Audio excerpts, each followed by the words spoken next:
So today we have an extra special visitor, a man called Frank Melling. Now he is an absolute bike legend.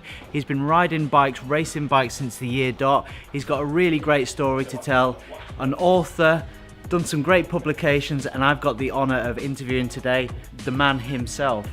And he's in the film studio, we're prepped up, we're ready to go, so let's go and interview him. Hello Frank!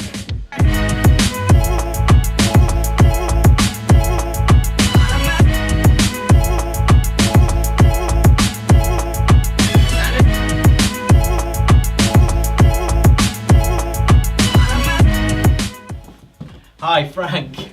Hi, lovely to see you, Aaron. Great you can be here, man. Welcome to the Knox studio, and it's great just to welcome you here.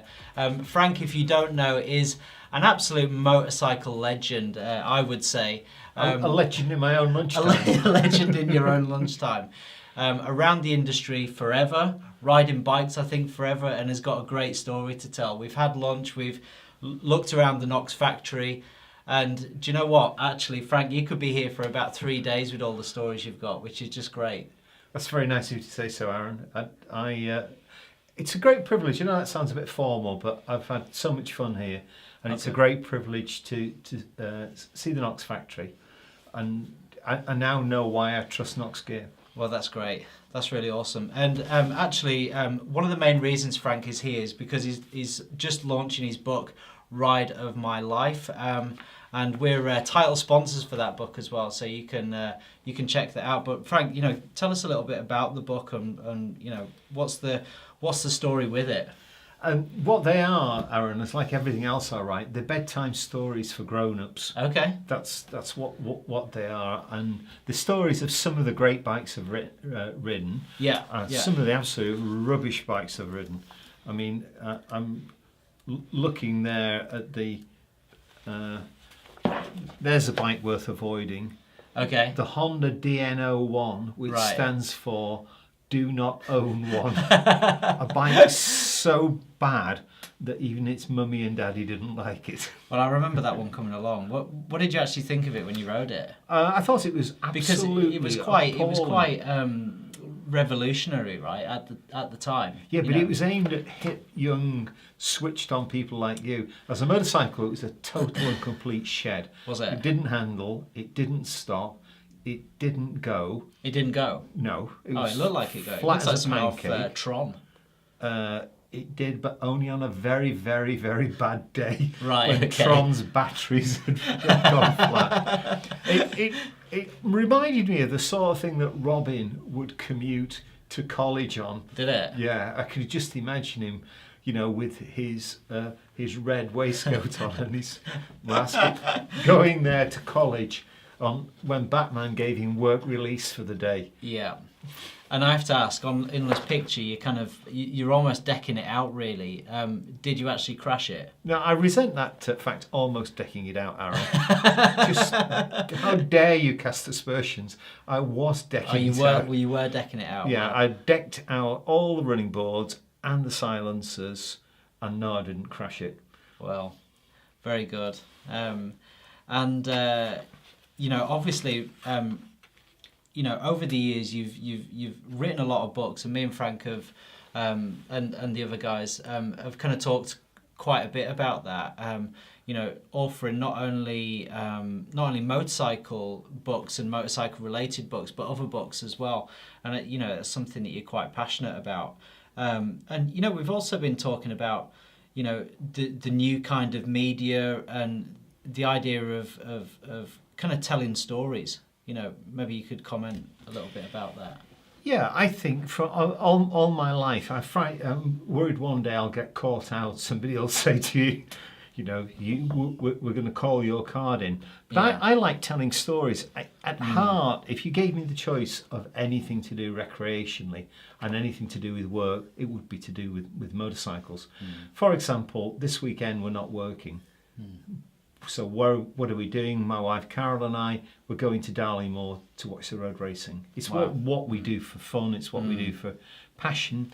And I've always enjoyed telling stories to other motorcyclists. Can I show you this? Absolutely.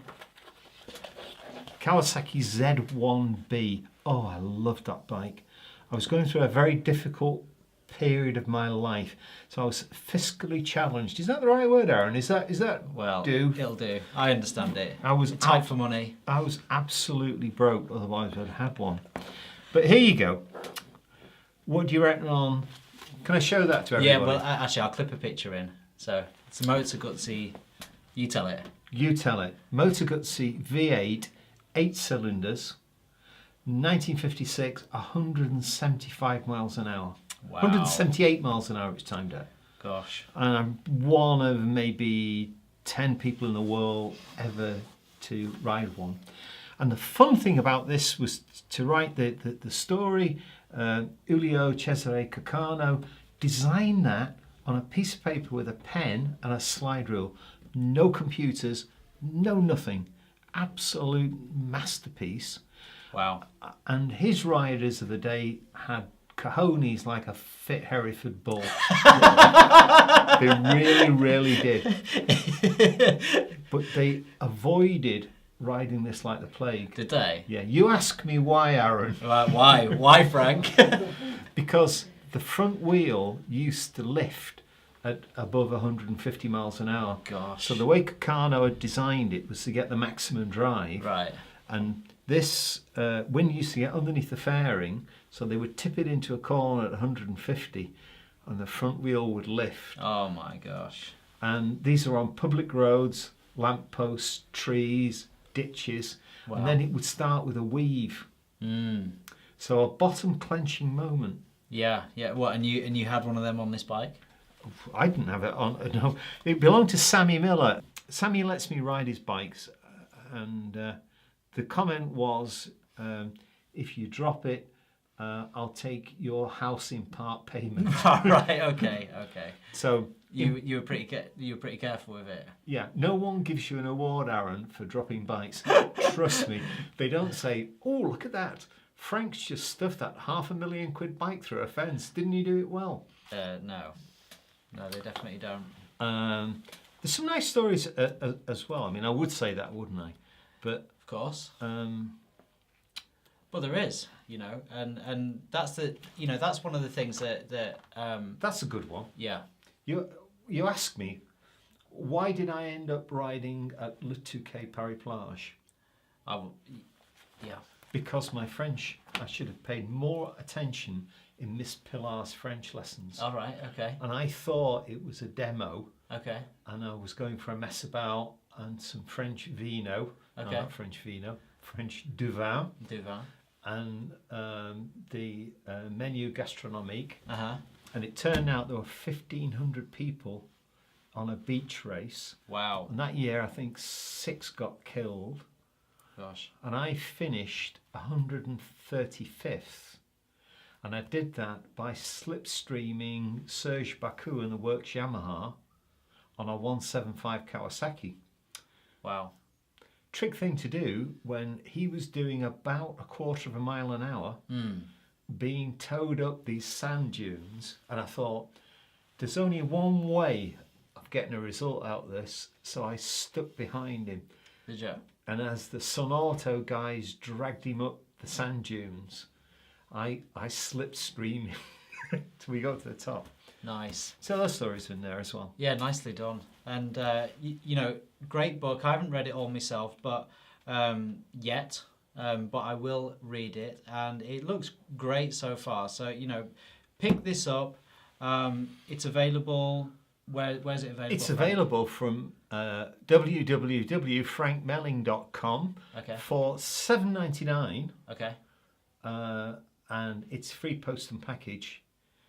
And customers can either have the rare collector's unsigned version, Okay. or if they would like the common or garden version, I'll sign it for them as well. Okay. Well, that's great. It's also available in. You're doing book signings as well, Frank, right? In where do you say? In Tesco's. We're doing it in W.H. Smith. W.H. Smith. And various other places, including the motorcycle show as well. So if you go to the motorcycle show at the NEC, you will also be able to find the good man himself and his books. And I'm sure you can work out a transaction there. Now, as well, obviously we've been around the factory a little bit, Frank, and you've been wearing Knox products now for quite a few years. It's probably fair to say. About 300 or 400 years. Right. Okay. When Jeff's first started making them. Okay. Yeah. I've got to be serious for a moment, Yeah. Aaron. I mean, I laugh and joke a lot. The reason I wear Knox products is I trust them. I'm in a very, very blessed and fortunate position that I can have whatever clothing I want from whoever I want. And the bottom line is that I would buy a Knox Aegis back protector rather than have anybody else's for free. That's great. Jeff was asking me what do I think about the Aegis earlier on, and I wear an Aegis in the track vest, and the answer is I don't think anything about it. If I thought anything about the track vest and the Aegis back protector, I wouldn't wear it. All I know is that in my heart of hearts, I wouldn't take £100,000 to wear another one. I want to be in that track vest, because if the worst happens and it all goes wrong, then I want that protection. And that's why I'm here wearing it. I'm committed to Knox. It's where I wear Knox gloves as well. It's why I wear a Knox back protector in my road jackets. It's so that I don't ever have to think, well, is it going to work?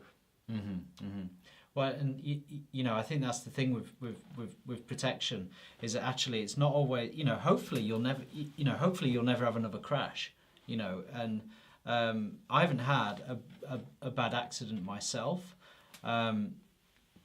You know, I've had a spine operation, but that wasn't to do with a motorcycle accident. But you know, part of the reason really why you should wear protection is from a security point of view. It's from a you know, from a point of view of, you know, I'm going to do this thing that is reasonably dangerous, but you know, even if I'm going to do this, at least I know and I can reassure loved ones around me that, you know, hey, I'm wearing the best stuff that I can get. Yeah, but that is philosophically correct, and I think that's the correct way of expressing it. But I have had a bad accident wearing Knox gear. I was racing at Donington and hit a patch of oil. I was sliding face first down the track. Not a lot of fun.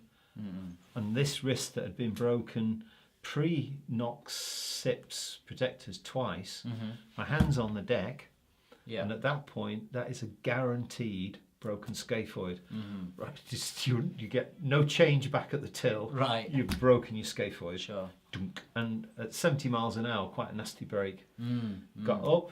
What was left of the SIPS protector, thickness of a piece of paper. No problems at all. That's great. So when it does go wrong, there's not only the psychological protection and the points that you make, which are very valid, but hey, you're sliding down the track. At that point, you want the right stuff. Absolutely. And the bargain stuff is no longer a bargain. Well, hey, well said, Frank. Well said. And you know, thanks so much for your feedback. It's been really, really an honour to have Frank here today, and Carol also. We've had a really good time. We've had a good catch up. We've exchanged a story or two, which has been great as well. And you know, another plug for the book. Look out for it. It'll be a great read. Another plug for Knox. And I'm very, very proud. Let me say something this. Yeah, all right, go on. In fact, you finish it off, Frank. You finish the video off. I'll finish the video off. Yeah, okay. I'm super proud of this book. We toil at it. Carol and my wife, who's my business partner and editor, and I have toiled at it. It's the very best book we can do. And to go with that, we wanted a sponsor that we're super, super proud of, that we like, that we trust, and that we stand alongside with pride. And that's why I'm here today, Aaron. Well, fantastic. And yeah, thanks so much for watching. Thank you very much, everybody. Yeah, and bye-bye from myself and the Frank.